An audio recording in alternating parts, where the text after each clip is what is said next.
Welcome to another episode of the Black Dog Confessional podcast.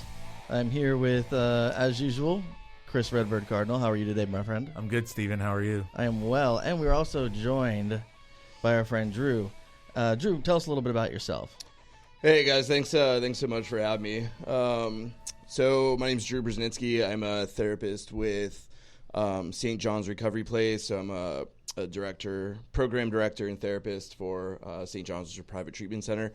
And then I also own locally my own business called Beachside Recovery, Interventions and Consulting, which is basically just kind of outreach, intervention, kind of helping guide people struggling with mental health, substance abuse, and their families kind of through the continuum of care, through the process, especially with regard to like legal situations, like legal on board and whatnot. But I mean, just kind of like how I got into all that, like kind of a little backstory. Yeah, tell us about let's get Drew. to the backstory because, Sure. hold on. I mean, what is your actual title again over where you work? So for the treatment center I work for, I'm program director and therapist. Okay, so you're a therapist. Now, Yep. hold on. You got to take your hands out where you're hoodie for a minute. Now, let's see the tattoos. Oh, yeah, Let's see the throat. Let's see the definitely arm. got some ink. All right, so, well, not usually what I would brass see. knuckles in the hands, Yeah, not normal for okay, a therapist. so there's a backstory. Sure. Let's get to the backstory. How did you get down this path? When did your path start?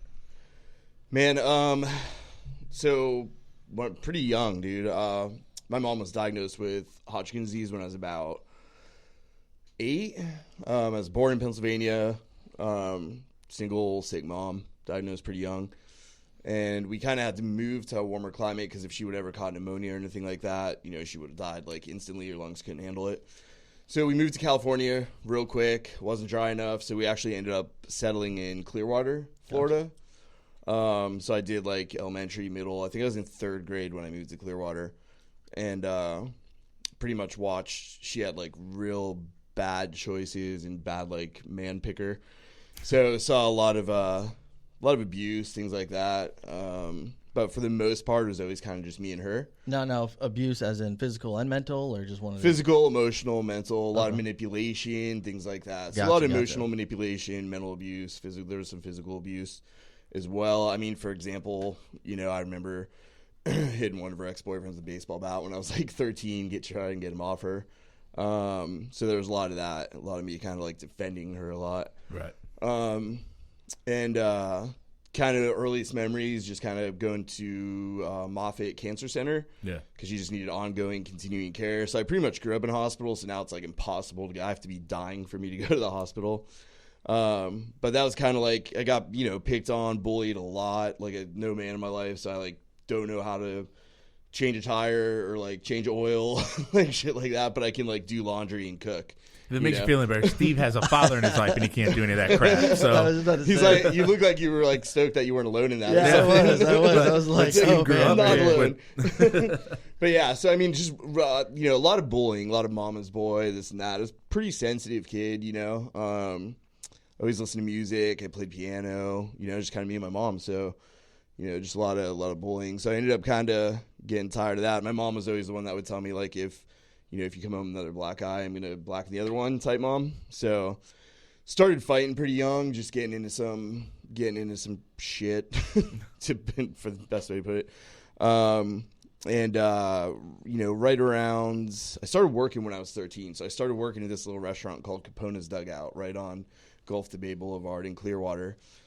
And just a busboy, so I started making my own money. If I wanted a new surfboard or like, you know, skate, wheels, bearings, anything like that, clothes like that I wanted that weren't hand-me-downs or from like the thrift shop, I pretty much had to buy it. So I started just kind of saving money, but I'd also like help pay, you know, our mortgage and all the bills and stuff. So, but I was making good money. I was making like $150 a night as a busboy, dude. Like, yeah, so I started kind of 13. Yeah.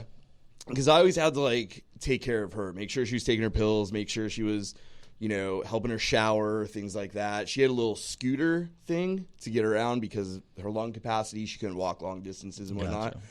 Gotcha. So it's kind of, I call it like a parentified child, right? Like, I was a parent at, like, 8 years old. So when I started working, I started becoming a little more, like, you know, I can do what I want, you know, I'm making money, like I'm paying your bills, like it's kind of just got this little like attitude, but it was more of like gaining that independence And that really kind of like culminated kind of when I left Clearwater and went to college. My mom started getting real sick in my senior year, and she always prayed that she would just see me graduate high school because no one in my family had ever graduated high school, let alone get a college degree. So graduated high school, moved to Orlando, to the east side of Orlando, and, you know, I started bartending, like downtown Orlando, first by UCF and then downtown Orlando, and I dropped out of school because I was 18 years old, like making damn near $100,000 a year, you know what I mean? Like, 18-year-old male should not have that type of money, you know, like in that you know, industry. But anyway, long story, like started dating this girl. We broke up. My mom really liked her, so she like stayed friends with her, and that like really pissed me off for some reason. Like I felt like betrayed. You know, it was the first serious girlfriend I ever had, and this later in the story, this is actually really interesting that I felt this way, and you'll kind of see why in a little bit, but. Yeah, I kind of just felt betrayed, so I just, you know, I quit school to bartend, so she wasn't really happy with that, so, you know, we got in this big argument. She's like, you know, you're quitting school, this and that, like, and I was just like, you know what, I took care of you my whole life, like, if you don't like my decisions, like, fuck off. And, I was at a place called Have a Nice Day Cafe, downtown Orlando. This is about 2000, and I got a phone call from my uncle. And was there like some fraternity brothers, and got a call from my uncle, and he said if you want to see your mom alive again, you better get to Clearwater like now. So one of my buddies drove me from Orlando to Clearwater like 110 miles an hour, right. You know, and it's so crazy and surreal because it was like a scene from a movie. Like literally didn't even mess with the elevator, random stairs, like walked in, she's on, you know, little lines beeping in the machine and everything. I grab her hand and she flatlined, like right when I grabbed her hand. So that messed me up pretty good. You know what I mean? A lot of guilt, shame. I remember just leaving the hospital. I didn't go back to Clearwater for probably about 10 years. I just went back to Orlando, kept bartending. And just like, man, thinking of my last words to her, you know what I mean? Like, I was just a hot mess, dude. Just started drinking super heavily. A lot of fighting. Got in a real bad fight at this place called Night Out Pub right by UCF one time.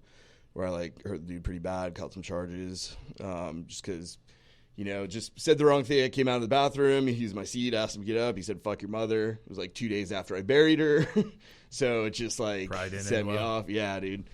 So just like a lot of that, like anger, resentment toward myself, like guilt, shame, grief, that like unresolved, complex grief, like bereavement, like, and I was a bartender. So easy access to alcohol. Right. So like trauma plus bartender equals chaos. Yeah, that's probably not a good combo. Yeah. So just kind of kept doing that, and just I was getting arrested, a lot of time in 33rd, Orange County Jail, and a lot of court cases.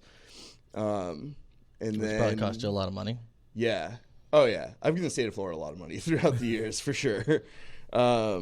But I ended up like probably about a month after my mom died, I ended up meeting a local girl from Satellite Beach. All my friends over there were from Satellite. It just so happened they lived next to me in my apartment, so I just became really good friends with a lot of people from Satellite. And I was in that place, Night Out Pub, actually, and met like the first girl I ever dated who was from here. And we kind of, you know, kept doing that. We were together about 6 years, so we ended up moving back over here. I was like, well, I'm not moving back to Clearwater. Getting in trouble in Orlando, not like that's going to stop in Brevard, especially with like Satellite Beach cops and everything. But yeah, so I did see you were friends with Paul Sousa. That I'm friends with? Yeah. You saw it on my Facebook? No. I was gonna say I don't know whose Facebook you were looking at, because that dude used to like hunt me down, man. Yeah. Hey, Paul, if you're listening. No, he'd actually sit across from my duplex on Grant, like on the ocean right there. With his lights in my house. Yeah. No shit, and just wait for me to go out. But yeah, so fast forward, just kind of move over here. Man, it just got worse, dude. Like, I kind of just hid in this relationship, and I was just like kind of so in love with her. It was the first serious girlfriend. Her parents are like amazing people, so they kind of like took me in and just treated me like a son. Bailed me out of a lot of stuff and supported me through a lot of stuff, but 2006, it was like Christmas Eve or something, we ended up breaking up. So like all that unresolved, like complex bereavement and grief and everything that I kind of had that I never dealt with, I just shoved down through that relationship, just popped right back up. And I just lost my damn mind. Like between just that alone and then thinking, all right, well, we broke up and her parents treat me like a son. So like now I'm not going to have that. Now I'm back to having no one, and just felt really alone and isolated.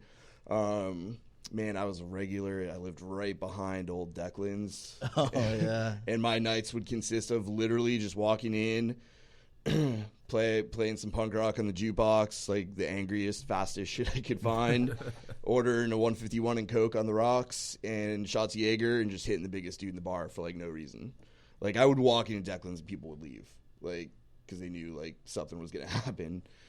So I kind of just realized like later on my path that it was kind of just me, you know, picking a fight with myself, you know, because I had so much anger and resentment toward myself for kind of like the last things I said to my mom, you know. So actually, yeah, Paul arrested me a couple times during this time, and had quite a few arrests, man. And then finally, I got one that was pretty heavy. It was like my third DUI, but legally it's actually my second. But it was physically a third. On paper, it looks like my second. You got a reckless the first time? No, I got arrested for the second one, bonded out, got a third one like 2 days after I bonded out, leaving the Hustler, and man, you're fortunately, old school bringing up the Hustler. Fortunately, that's another place, dude. Fortunately, I just had an amazing attorney who just like pled out to the second. Pled out to the second first, and they can't because you can't get the third till you're convicted of the second. So he pled out to the third as the second. They couldn't come back and upgrade the second third. So it's just a gotcha kind of thing, technicality. Yeah, fortunate technicality.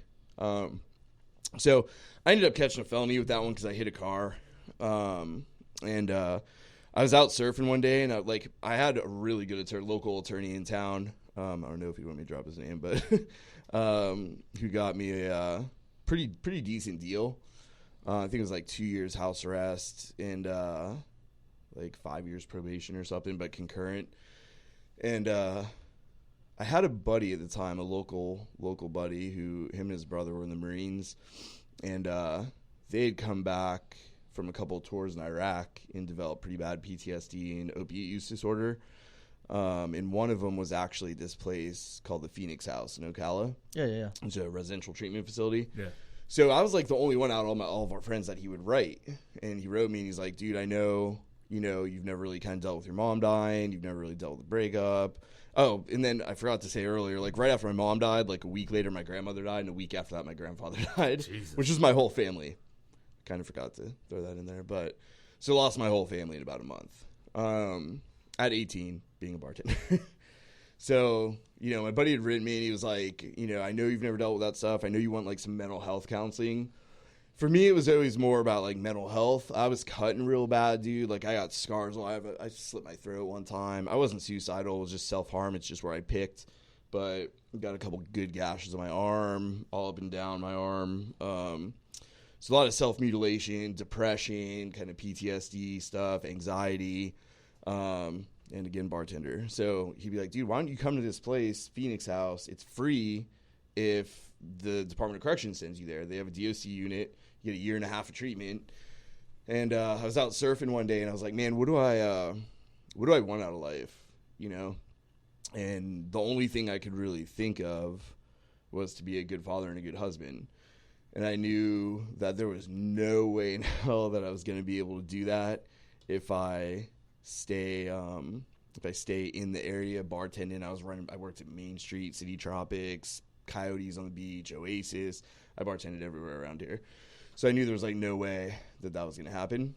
So, I ended up calling my attorney and saying, hey, can you get me this place, the Phoenix House? And he was like, that's like a year and a half program, right? He's like, I got you like no jail time. Like I had to do a 30-day minimum mandatory in Brevard. But, I was like, yeah, man, I need to get away. I just need to take a time out from life for a little bit. And so I ended up switching my plea and, to include the Phoenix House. So I ended up going to Ocala for a while. I was there for about a year and a half. And I had this guy, my counselor, this guy named Dave Fields, who's now the program director. And part of my treatment plan was write your life story. And I was like, she gonna be fucked up. There's no way I'm writing my life story, dude. It was like a novel at this point. It was about 22 pages. Yeah, I was about to say. So he's like, yeah, you're gonna write it and you're gonna share it in group. So fuck you. Like, I almost walked right out the door. And finish that off because we're gonna go to a break real quick. But finish. Go ahead. sure, that's it. We can pick up. Like, I just Okay. basically We'll almost pick it up walked there. right out the door. I heard the music kick on. I never saw Jesse's fingers. So. I saw it. Yeah, Oh, he you did did? it a couple. He did it a couple times. Okay. I'm like, what is he doing? We'll be right back.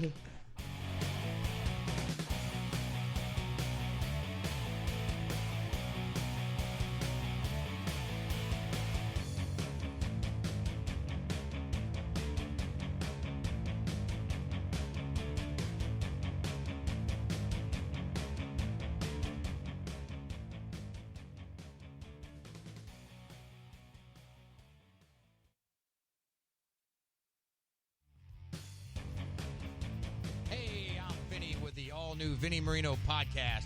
I want you to join me every other Monday as we tackle all the craziest headlines from around Florida and truly explore and uncover what's missing. Also, we will invite the exciting guests from our community who have seen it all and aren't afraid to spill the beans about it. And finally, we can't forget about Vinny's top 3 rants and raves about traffic, restaurants, and events. Join us on Facebook as we go live and bring you behind the scenes of each show and let you be a part of it.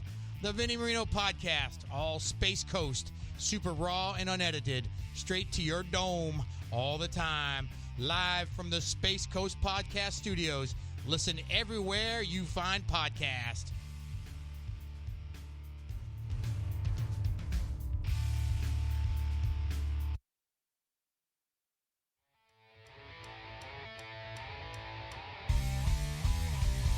Hey, Lightning. What's up, sunshine? I am so excited about our new show. Oh, yeah? Well, what are we going to talk about? Real estate? Of course. How to get a mortgage? Yep, for first-timers and experienced owners. What about the best place to get a drink on the beach? Lightning, come on. Who would know better than us? All right, I dig it.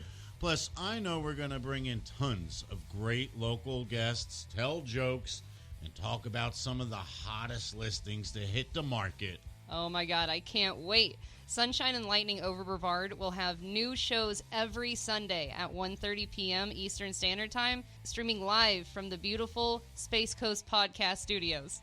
And make sure you like our Facebook page, Sunshine and Lightning, Exit First Class Realty, and subscribe to Space Coast Podcast to make sure you don't miss out on any of our new shows. Dig it. All right, boom.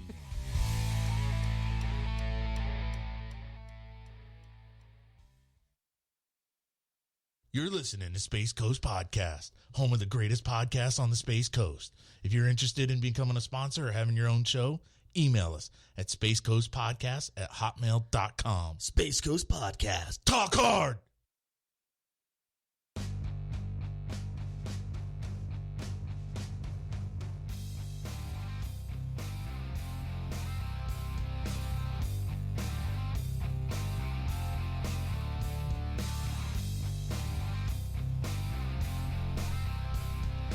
All right, we are back. When we left off, Drew, you were talking about you were just getting ready to head to the Phoenix house. You were at the Phoenix house. Pay attention. He had to write a book. Yeah. Okay. He had to write a book. It was 22 pages long. 22 pages. All right. I'm glad Chris is here. He just decided to stop in and say something for the first time today. This is the quietest you've ever been. So I'm in tune. That's how I even missed Jesse's finger, man. Like I was so in tune to the story. So you're at the Phoenix house. You wrote your 22 pages. Yeah. Of your chaotic. At this time, how old were you? This was 2009-ish. This is about 10 years ago. Okay. So about 25, 26. So you're about 26 years old at this time, and you already have 22 pages of story. Yeah. So, all right, let's pick it Yeah, up there. and that chaos that was going on went from pretty much 18 to 26. Wow. So, yeah. So let's pick it up from there. Yeah. So he, my counselor was like, yeah, you're going to write your life story. You're going to share it in group. I was like, no, I'm not. He's like, well, you have to, because if you don't, we'll kick you out. You violate probation. You go to prison. I was like, all right, I'll fucking write it. So you win. That's influence right there. So, so ended up writing it, dude. It was actually super cathartic. Like I remember exactly the whole process. Hey, Kathy. I started writing it in the little library thing, typing it, and my fingers just started going, dude. And I was working on it probably 5 hours a day or something. Wow. Just like backing up, fixing it. Like I actually still have it to this day, and I add to it all the time. But yeah, so I went there, did my time, did my treatment, and everything. There was one point where actually I didn't even complete it. I did about a year and a half program. But while I was there, if you had a high school diploma, they would allow you to go to the College of Central Florida, which is like, East Coast or BCC. Eastern Florida or whatever. Eastern Florida, BCC. So I wanted to pursue that. So I started going to College of Central Florida. I did my associate. I was starting my associates in psychology.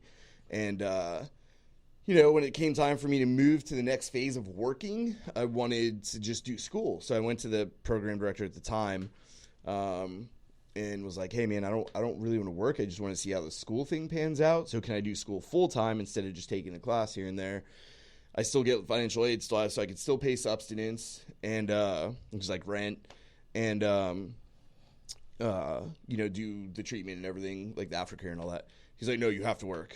I was like, if I'm paying you to stay here, what does it matter if I work or go to school? Like, what do your parents tell you when, like, work, school, army? One of those three choices, So he was just like, no. So I motioned to Judge Dugan. I motioned to get out early. Well, when I did that, it got granted too, but before it did, he kicked me out for like insubordination or whatever you want to call it, non-compliance, because I wanted to go to school. So that was irritating. But I ended up getting a violation then. So came home to Brevard to handle the violation, had a warrant out, was all holed up in a hotel, but I was doing good. Like I was doing really well, at the beginning of everything. Of my own personal kind of story, my personal recovery. And I remember my lawyer at the time was like, just stay at the hotel. Don't let anyone know you're there until I get this handled. So she got handled. She got worked out. Basically, I just told Judge Dugan, my plans, which were to move to Ocala, keep going to school, and do like some sort of outpatient program. And he was like, that's cool. Just get the fuck up out of Brevard. Don't ever come back to my courtroom. I was like, yes, sir. So went up there, doing good, going to school, doing probation. I had no car, no license. I didn't have a license for 5 years. I couldn't even get one for 5 years. So I could have gotten a hardship. I just didn't really want to deal with it. So I moved to a little shitty duplex right next to the College of Central Florida. I had a gym on the other side. I had a pretty cool house arrest officer who would let me go to the gym since it was literally right next to my house. Like if he was out doing rounds, he would, it was on my schedule to be at the gym, he would just come in the gym. So I was basically just working out. Like I couldn't surf because I couldn't get to the beach. Right. I couldn't drive to ponds and everything. So I just work out because I hated Ocala. So I took my stress out, went to school, did probation. Didn't know anyone. So I'd take cabs, and classmates would take me to probation, which is super fun. Like you're sitting next to someone in class, like, hey, that was a good paper presentation. By the way, what are you doing after this? Think you run me to my community control? They pulled my color this week. Right, my turn. right. Dude. So that's basically what I did, man. Right. I just asked people for rides. I walked sometimes if I had to, which was clearly the other side of Ocala.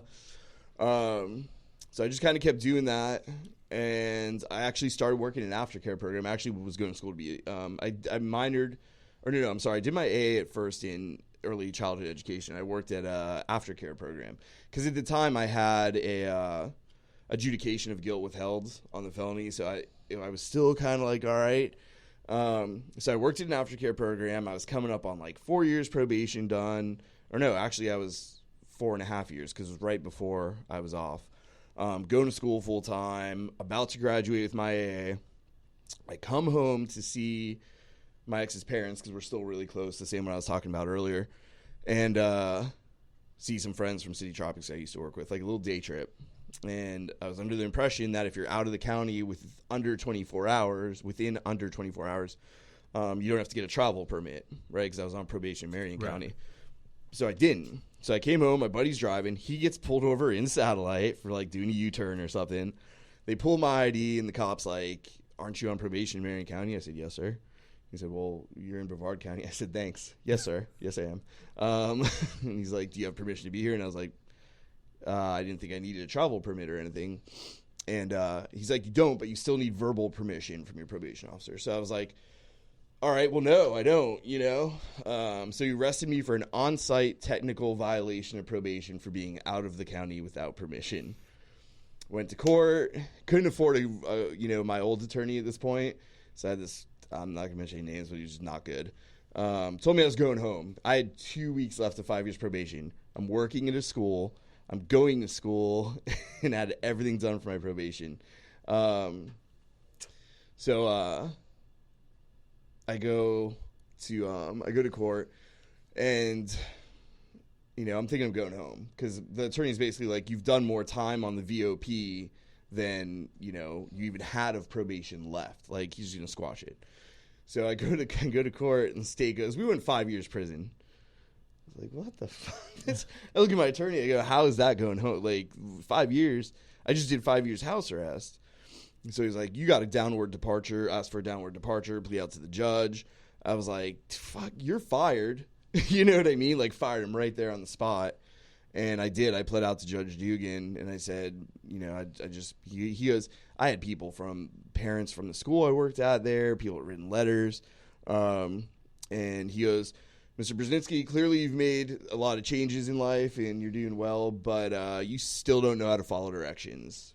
And I was just like, okay, so I'm like, he's going to send me up the road for 5 years. He goes, "I think 5 years is a little excessive, seeing how you've done 4.5 of probation or pretty much completed your probation. But I do feel like you kind of need a little wake-up call. So I'm going to sentence you to a year and a day, Florida Department of Corrections." He's like, "You'll do about, if you could keep your nose clean in there with your game time and everything, you'll do about 9.5 months. I was like, "Stay out of trouble in prison?" I mean, I'd never been there before, but I assume that was not the easiest thing to do. So, I mean, they transported me back to BCJ, and I waited on my ride and went to prison, man. Did 9.5 months. I went to the hole one time. I went to confinement one time. Where'd you go? I send you a work camp? Or I immediately went to CFRC for processing and everything, and then they sent me to Brevard County work camp, and then I busted a guy's face with a phone. So I went to, I kind of had to, but I went to back to CFRC and did 45 days in confinement, which, let me tell you, that's a place to find Jesus. 45 days in a closet, and ended up, because I had such short time left after that, which messed up my work release and everything, but they just kept me at CFRC East, and I just did the rest of my time there. But so I get out, I go right back to Ocala, finished my last class, my AA, graduated, ended up getting a little house, renting a little house right back by where I was before, same area. And there's a campus of St. Leo up there, St. Leo University.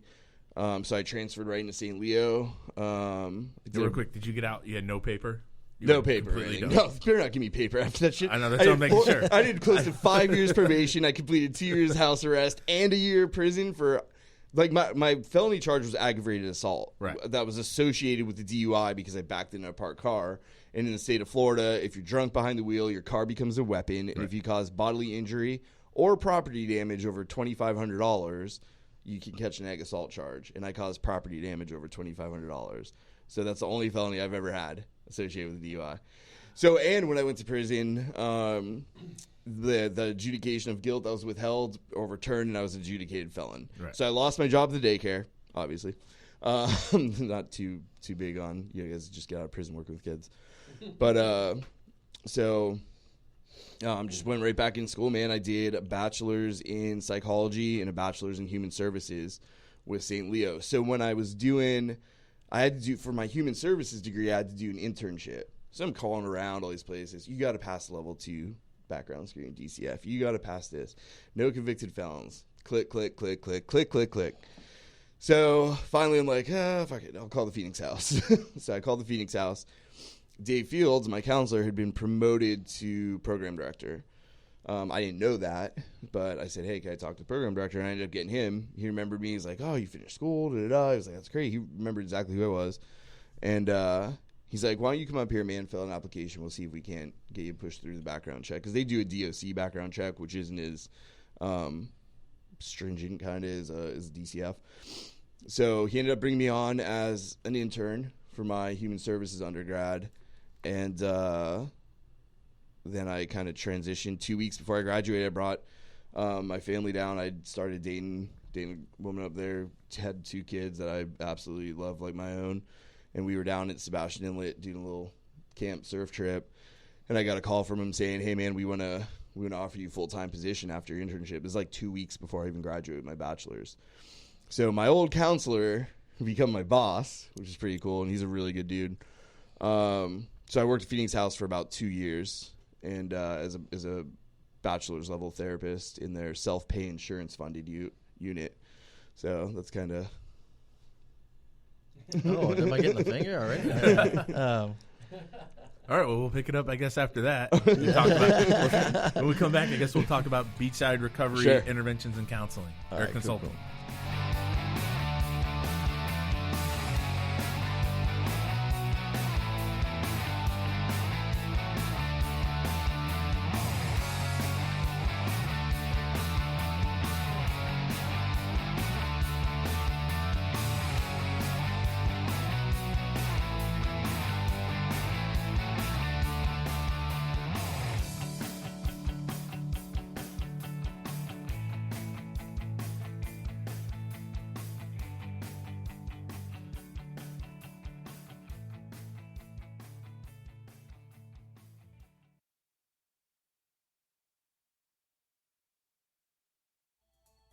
Jesse, have you ever wondered what is the best way to interview applicants for your open position so you have the best chance of hiring a keeper? All the time. Well, I talk to managers every day, Jesse, that use their gut instinct to make a hire. Sometimes that works out, but more times than not, it can lead to a bad hire. Replacing a poor hire can be expensive and hurt morale. One of our most popular service offerings at HR Office Savers is teaching employers how to be better interviewers. Improved interviewing techniques lead to better hiring, which leads to better employee retention, which leads to less turnover and more profit. Contact me today to find out how you can learn to be a better interviewer. I can be reached online at www.hrofficesavers.com or by phone 928-308-4506. Again, that's 928-308-4506. 928-308-4506.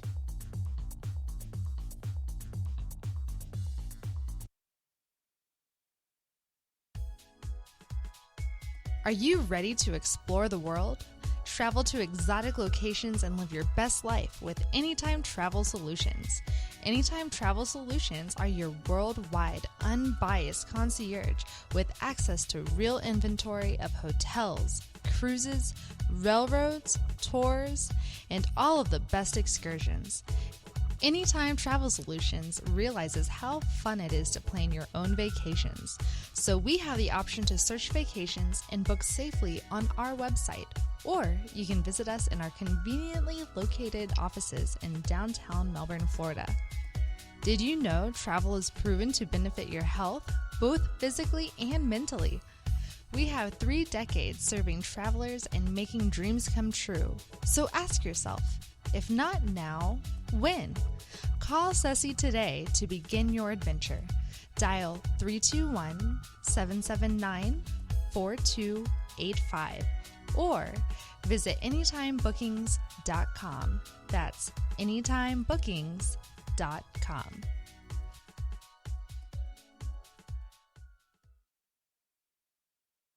You're listening to Space Coast Podcast, home of the greatest podcasts on the Space Coast.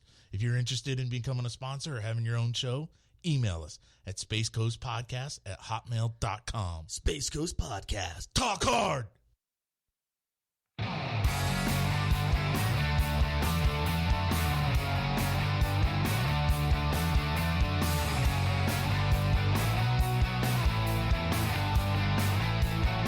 right, we are back.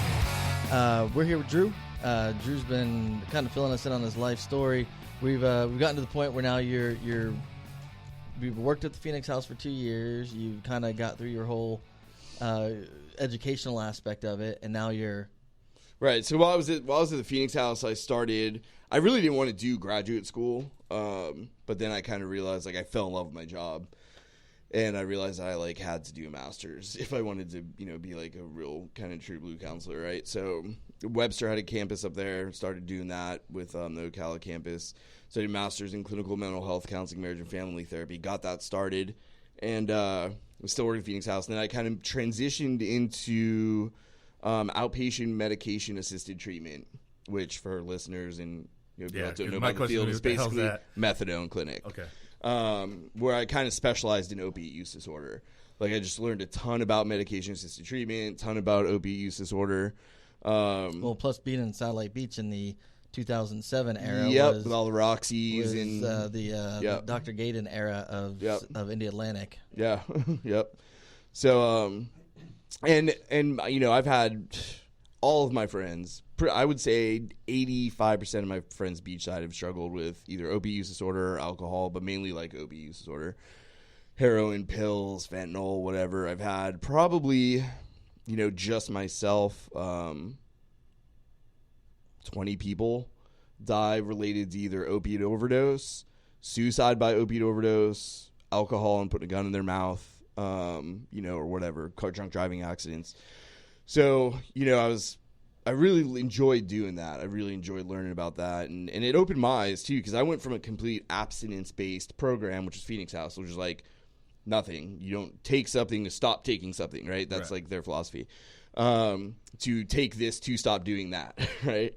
So it opened my eyes, man, because, I would see people come in for intake just shot out, dude. Homeless, halfway suicidal, dirty, probably haven't had a shower in forever. You know what I mean? Just nothing. And my heart just ached, dude. Made me very grateful for my life. But, I'd see him a month on methadone and, be smile on their face, completely different person, clean. Drew, I got a job. Stoked that they weren't prostituting. You know what I mean? So I was really able to see there's definitely a population for that. I don't push medication assisted treatment. I'm a very patient centered therapist and counselor. So I think everyone has kind of their own path, right? But there definitely is a population for methadone, bute, Vivitrol, things of that nature. And then there's the abstinence. A lot of people do need to go the abstinence path, Anyway, I kind of got off topic. So I was working there for about 2 years, finished up my master's program, and got a call from a guy that I knew somewhat. I knew of him. His name's Denny Kolsch. He's a Brevard local from Cape Canaveral, lives in Satellite now. I was thinking about moving home because I was always really scared to move home. Yeah, you put yourself back in that environment. It's right. To this day, that 85% of my friends are still doing the same shit. Yeah. So I'm the same boat. When I went into law enforcement, I was surfing all the time. So a lot of the crew that you probably know are the same ones I know. Right. I'm probably around the same range of people who have OD'd or committed suicide. Sure.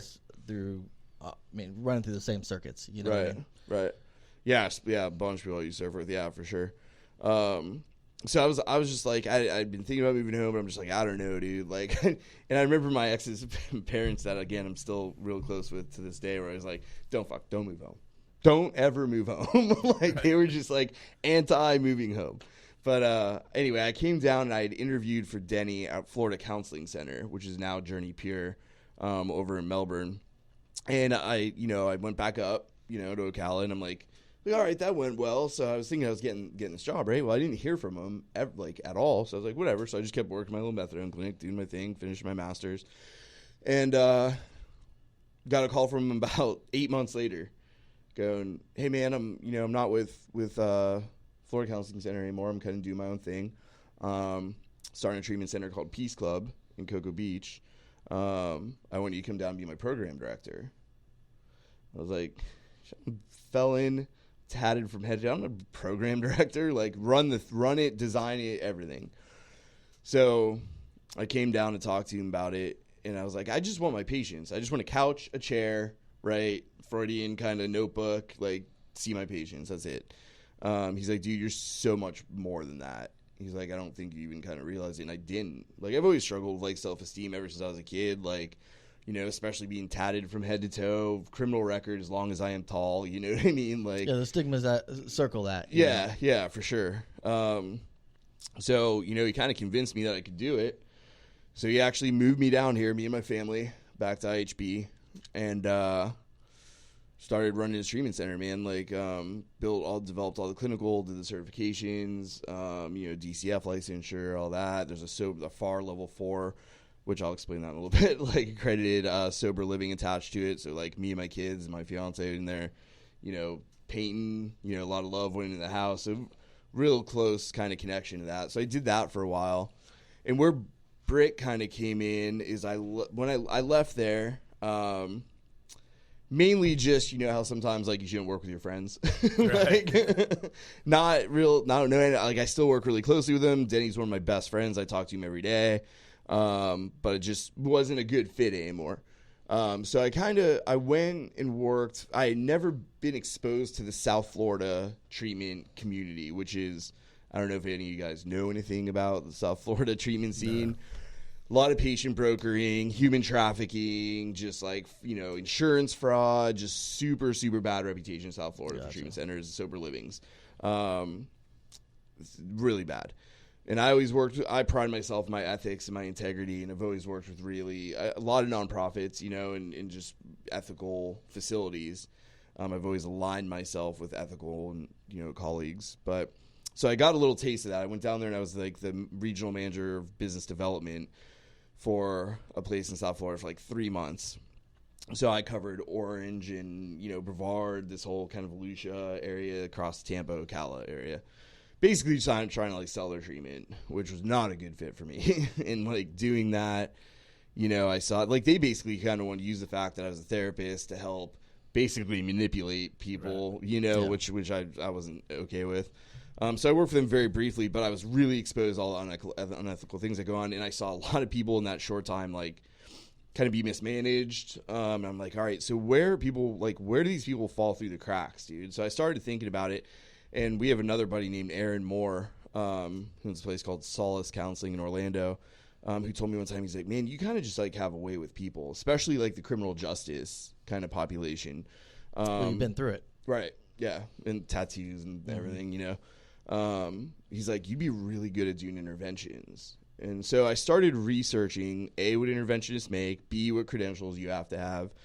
So I found out that I had plenty of experience in education to just call myself an interventionist, right? Like there's no governing entity like there's for doctors or mental health counselors or anything like that. Right. There's like one little certification you could get from the South Florida School of Addictions or something, which you pay like $10,000 or $5,000 or something, and, you know, take a 2-hour online class. They spit out a certificate.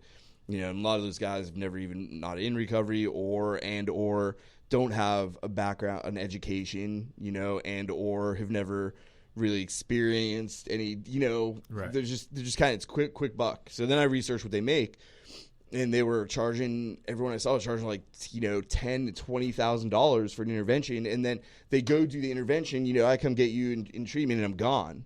And I just took all your money, which half of that money probably could have gone to treatment, because treatment's at least $25,000 for a private 28-day, 30-day program. So I was like, dude, there's got to be a better way. So I'm like still thinking about it. I'm like, where else do people fall through the cracks? Probation, right? Like offenders. I fucking hate that word almost as much as I hate the word addict. Like I like humans, you know, like I like that word because we're all flawed as humans. But I noticed a lot of people falling through the cracks there.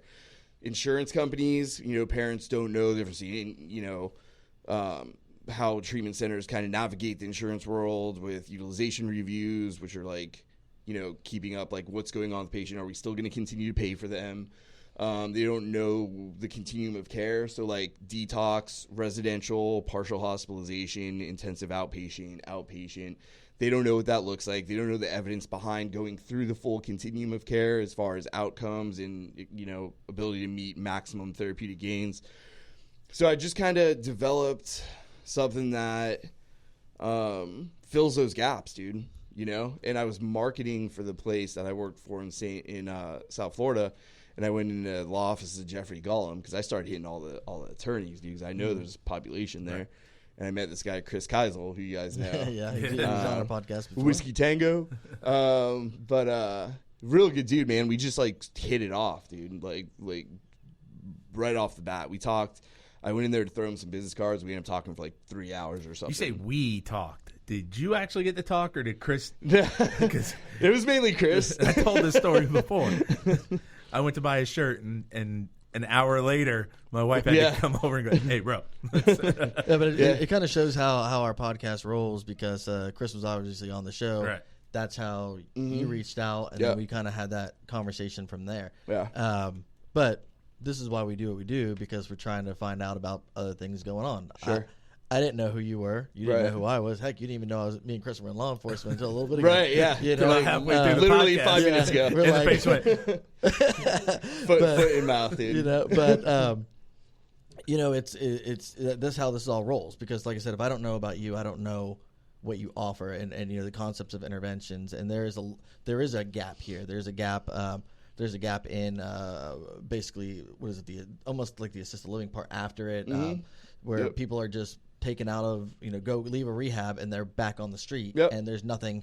And that's exactly continuum's not that's there. exactly so like BRIC is basically intervention, wraparound clinical case management, consulting and ancillary services. So I work with a ton of places in the community. I work real closely with Eckerd Connects, with people that need family services, they have DCF cases, visitation, things like that. I work with local sober livings, the Glass House, Christy's place, the Glass House down in Melbourne Beach in Melbourne. She's amazing, FAR certified recovery residents, work real closely with her. And then a bunch of employers in the community who, will hire someone that's in recovery or, is a convicted felon. So I really, help try to point people in the right direction. When they get out of treatment and they go, okay, now what?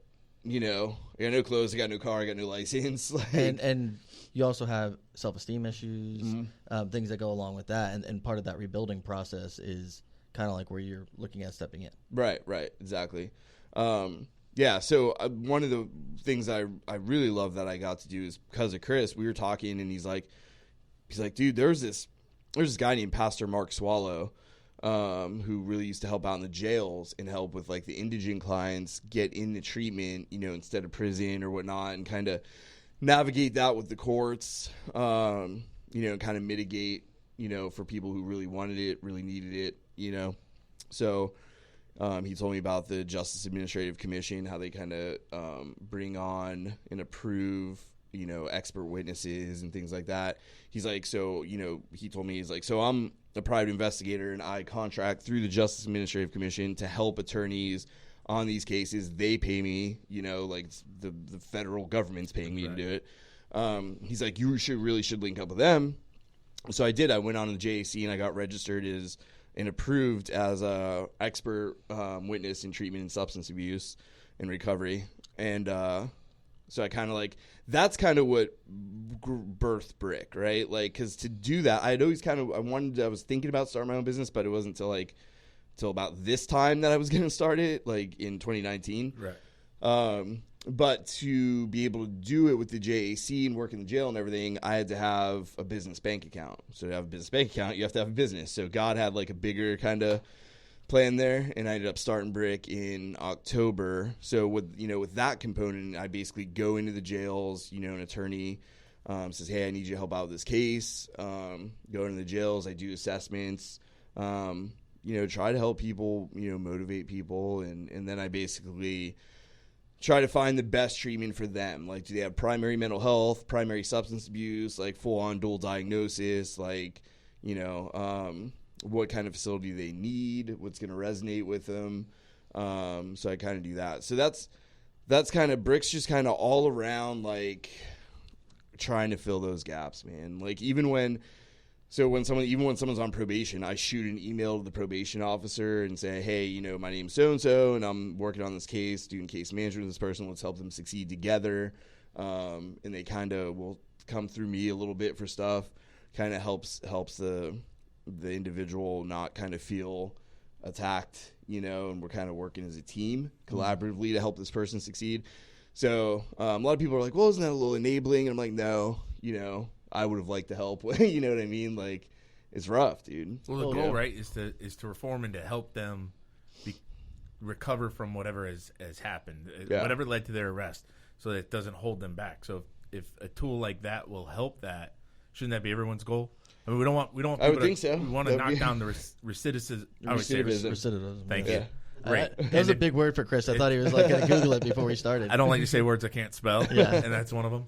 But if something like what you're offering helps that, I think everybody should be behind that. Yeah. If that's going to help knock down the... Well, obviously, even if there's people that don't care about drug abuse, don't care about any of that stuff, but they do care about where their money's going when they pay their taxes. Right. And if the people that get help and get back into the business world, have jobs, do that, and all start contributing to the community, but aren't going back to jail, that's also saving them money for not having to pay for food for people who are in the jail. I mean, Sure. Overall, The cost of incarceration is ridiculous. yeah. So overall, the goal should be to heal mentally, physically, get them off whatever their the addiction is or whatever you want to call it, to get them the help they need. Yep. Because I think in this community, and we'll touch on it here for a second, is during the 05 to 07 era, we saw the prescription pills blow up. Yep. Then Pam Bondi pushed in the PDMP, which then allowed us to stop the doctor shopping. Once the doctor shopping slowed down, the supply and demand kind of changed. So where an Oxy 80 was selling for $20 is now selling for $1 a milligram. Yeah. So now that it's $80 a pill, you can't afford that unless you're going to go steal. And if you go steal or you steal credit cards, you use credit cards, those are all things that create more victims. Yep. But then people figured out about this little thing called heroin, and it started being shipped out from Georgia, and it's a lot cheaper, and you can drag it out, and if you cut it, you can get this, and all the other things that go along with that. But then now we see OD. We see fentanyl. We see carfentanil. We see all these things that are circling through. But that's also, it's costing money. It's costing training time. It's costing mental health recovery. It's costing all sorts of things. But it's costing the community a lot of money. Oh yeah, and it's causing a lot of people to be victims in multiple ways. You have the person who's the addict, who you say you don't like the word addict, but who has a substance abuse problem. And they can't afford to live that anymore, so they turn to prostitution, or they turn to stealing and dealing in stolen property and all the other stuff that false information in a pawnbroker. Yeah, false information, and all of a sudden that starts building up, and now you're looking at F2s and F3s, a lot of felony 1s or felony 2s and felony 3s that are going to cause long-term issues. Yep. So if you could figure out a way to create a recovery rather than incarceration, that would be most beneficial for everybody. Yeah, and that's been one huge, like I said, huge component of what I do. I get a lot of self-pay, private funded cases, but the work I'm doing with the JAC and Chris and a lot of the attorneys I work with the JAC has been really gratifying. It's the reason that I've been able to kind of do so much is that Pastor Mark Swallow, the gentleman that Chris told me about, had passed away a couple years ago, and I got a phone call from was it Jennifer Kerwin? She's a public defender. Yeah. And do you know Jennifer? Yeah. Oh, okay. So she called me up and she's like, "Hey, can you make it to the Brevard County Bar Association Judicial Review or reception?" And I was like, "Why?" Yeah. You're like, is this a setup? I feel like this is a setup. So she's like, "We want to give you an award," and I was like, "You got the wrong number." She's like, "No, I got your name from a couple people, and we've kind of been looking at what you've been doing in the community and everything, and we want to give you the Pastor Mark Swallow Award." So who's that? So she just kind of told me everything, and that Chris told me, just kind of comparing, and seemed like an amazing human being, but got me up in front of literally every judge, public defender, private attorney, and state attorney in Brevard County to accept this award. So the question is, was Judge Dugan there? He was not, and I was really upset by it. But it was funny because I started out, I was like, dude, this is like a tough crowd, you know? So I'm standing there, and I was like, you know, I introduced myself, and I was like, some of you may have known me, you know, some of you may know me, some of you may have sentenced me to prison, some of you may have, you know, defended me, some of you may have represented me in the past. It's weird. Now you're presenting yourself rather than defending yourself. Yeah, you know? yeah. It's not a plea time. It's actually, you know. Yeah, it's super weird. But you know, that really gave me a great platform to really describe what it is that I do. I go meet with all those guys, like Bryn Brito, Melissa Pete, bunch of the local attorneys that kind of put on, you know, events to continue to help law enforcement, the legal kind of population. And they let me go present and talk about different treatment centers, what fits for kind of what population, how things kind of work in the treatment and recovery world.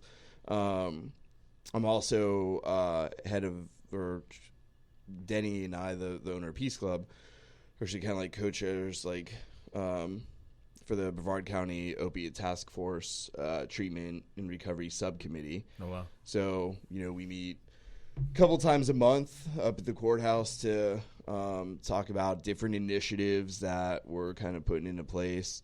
We do a lot of work with Stanley Briz over at Eckerd. He's the founder of the task force. So that's all intertwined through BRIC too. I mean, I have a commitment to myself too, where for every private pay kind of client I get, I take one pro bono case.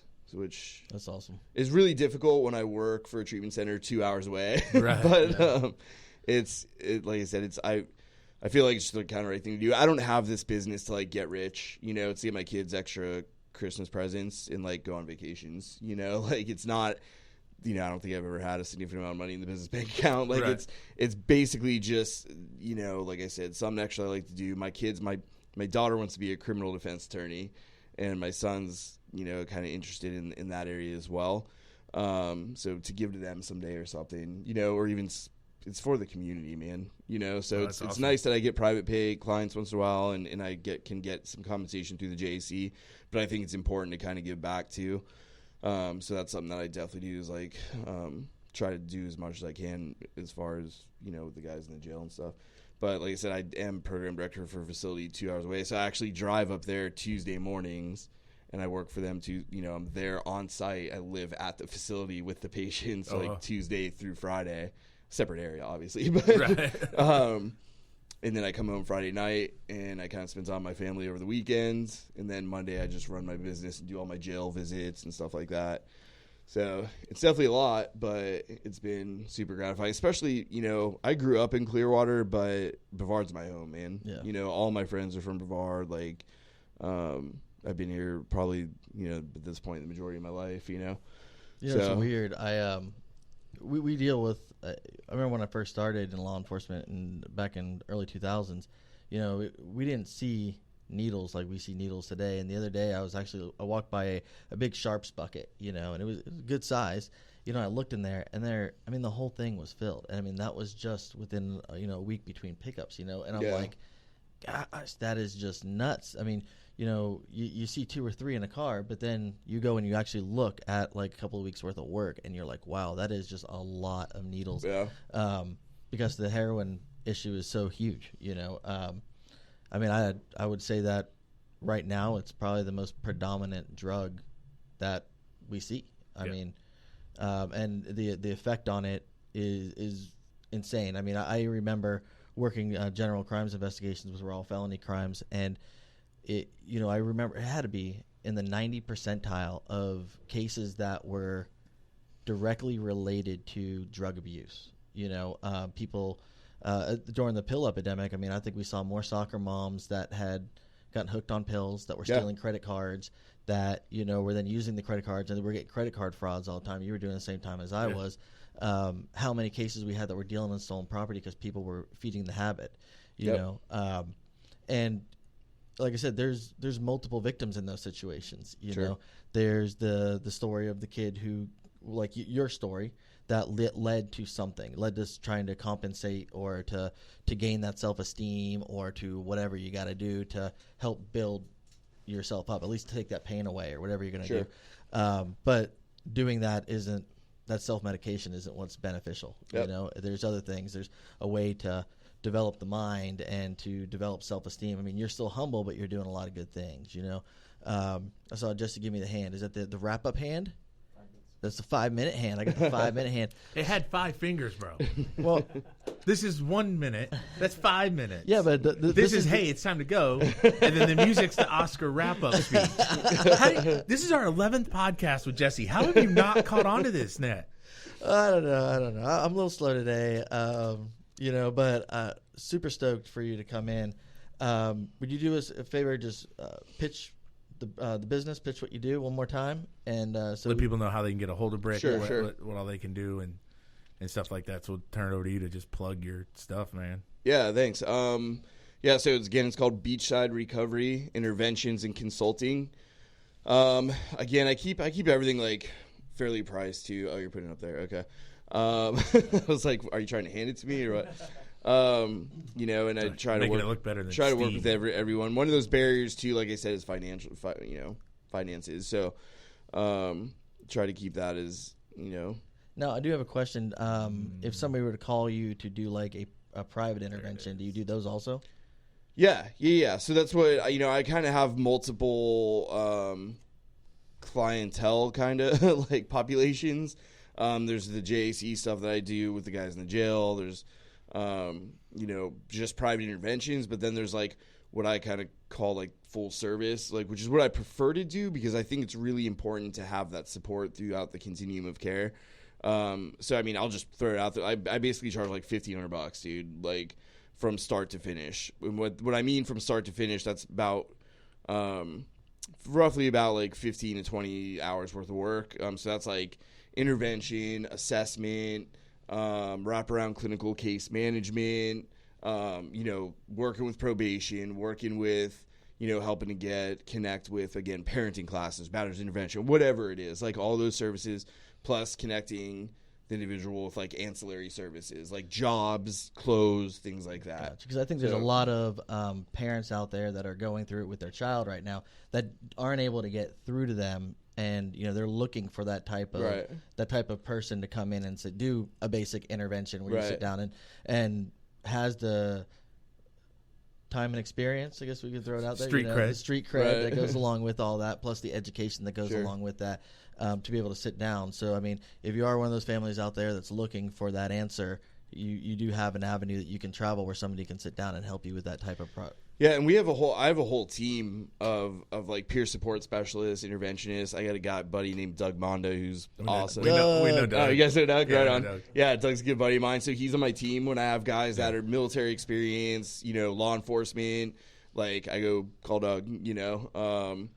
I've got a girl named Allie Severino, who's a friend of mine. She's on I don't know if you guys have seen this Viceland show, Dope Sick Nation. I've heard of it. But she's the interventionist on that. Then my buddy Brian up in Titusville, who was my big brother in the Phoenix house, who's still cleaning this day. That's awesome. So I got my buddy Steve Ellis, who is the weekend manager at Peace Club. He does a lot of work with me. So I try to kind of match people up, too. I haven't kind of grown to the point where I'm utilizing all those people all the time, but they're there, you know, and if someone's a better fit for someone, I'm going to put them on the job, you know. But so, yeah, I mean, I can be reached by email, which is Drew at, I don't remember, BRICTheStigma.com. So it's BRICTHESTIGMA.com. Drew at BRICTheStigma. I can be reached by phone like 24 hours a day at 321-978-4041. Always available by that number. You're going to get some really inappropriate texts from Steve. Yeah, absolutely. Absolutely. At like 3 a.m, so just be aware of that. Yeah, I mean, I've driven people to treatment, detox at 2:00 in the morning, 4:00 in the morning. You know, well, yeah, because when the person goes, "Hey, I'm ready," when they're ready, let's go. You know. So yeah, again, 321-978-4041. You can check out my website at www.bricthestigma.com, and that's BRIC thestigma.com. Yeah. No, man, we thank you for coming on, Yeah. Jesse, once again. We thank you for being an awesome engineer. And thanks, Jesse. Chris, thanks for wearing that shirt. Yeah, I wore my Ron Swanson shirt today. So there you go. So I just had to throw that at Chris. Thanks okay. for wearing whatever you.